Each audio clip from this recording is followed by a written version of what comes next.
Now, the UCF Downtown project is a partnership. Where are we with that? Well, we're hoping that a revision of our proposal there is going to have a better chance of surviving all the way through the process. We've got to get it approved by the Board of Governors. We need approval for what they call a Type 1 center, I guess it is, and that means that we can educate, more than 3,000 students there.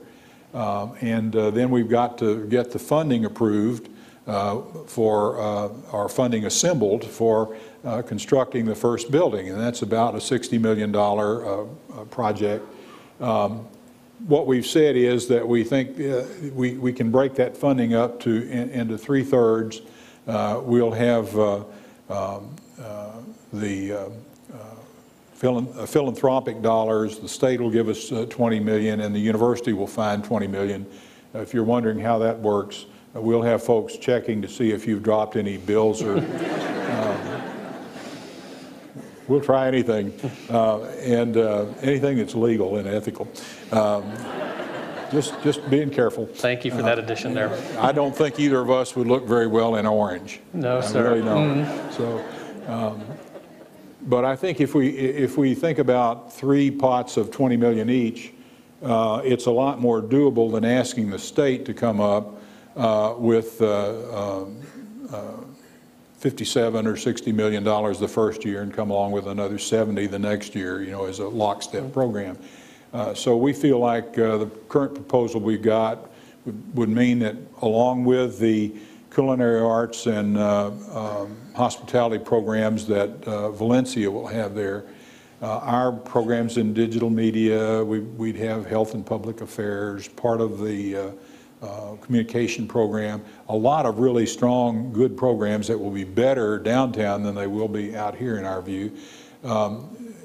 We've got a much stronger proposal, and it's more likely to be approved. So with the financing plan intact and approved, with the academic mission part of it understood and approved, we think we can have about close to 7,500 students day one at the facility.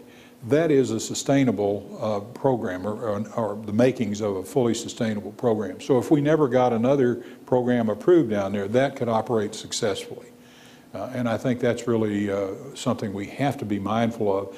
You wouldn't want a small program there and no assurance of additional programs to come.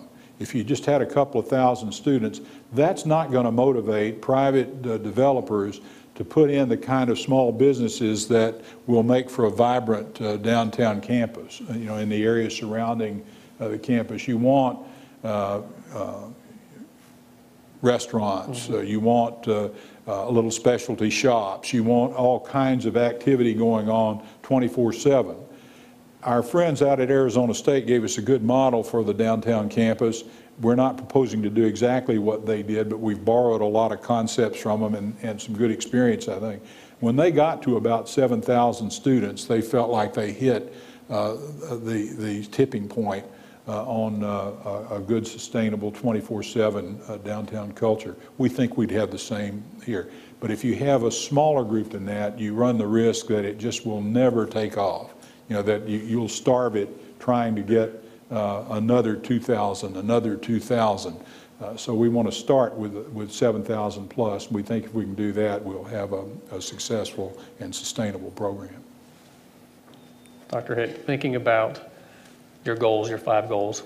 Orlando, Sentinel newspaper, check it out, yeah, do us the favor, promise that you will love it later, I promise, we got Central Florida flavor,